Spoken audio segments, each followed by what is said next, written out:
Hello there and welcome to another one of these Lexical Lab 1 minute English videos. If you like this video, make sure you subscribe to our YouTube channel and check out our website www.lexicallab.com to find out more about our online lessons.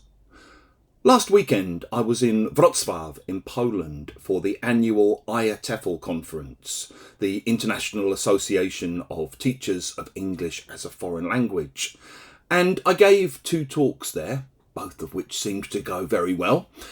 In fact, the one on the Sunday was so popular that I had to be moved to a bigger room before I could deliver it. Not that I want to show off about these things, because God forbid people would think I was big-headed. On Monday, when I was back in class, one of my students asked me how the talks had gone, and I replied, modestly, by saying, well, I don't want to blow my own trumpet, but they seemed to go rather well, thank you. If you say that you don't want to blow your own trumpet, you basically mean that you don't want to sound like you're showing off. You don't want to boast in front of other people. Because, particularly here in the UK, that's seen as a bit vulgar. It's not really the done thing. However, of course, we often say, I don't want to blow my own trumpet, and then say, but, and then basically show off. So it's a way of hedging or softening the boasting that we're then going to do. So you often hear things like, hey, listen, without wishing to blow my own trumpet, it was actually me who came up with this plan in the first place. So some credit, please. I don't want to blow my own trumpet, but this pasta sauce I made is quite something.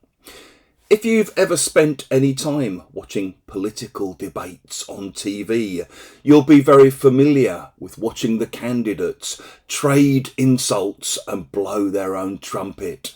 Indeed, Mr. Trump is quite suitably named because he seems to have spent his entire life blowing his own trumpet, despite having very little to blow his own trumpet about, of course. And maybe if you think someone is looking a bit guilty or a bit ashamed of showing off, you can reassure them.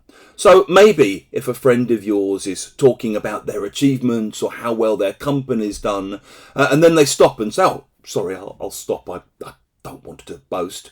No, it's okay. Listen, you've had a really good year. You've got every right to blow your own trumpet. If you've enjoyed this video, please do click the like button. Please share it on social media, share it with your friends, your students, your colleagues, and in the comments section below, we'd love to see how you might use blow your own trumpet.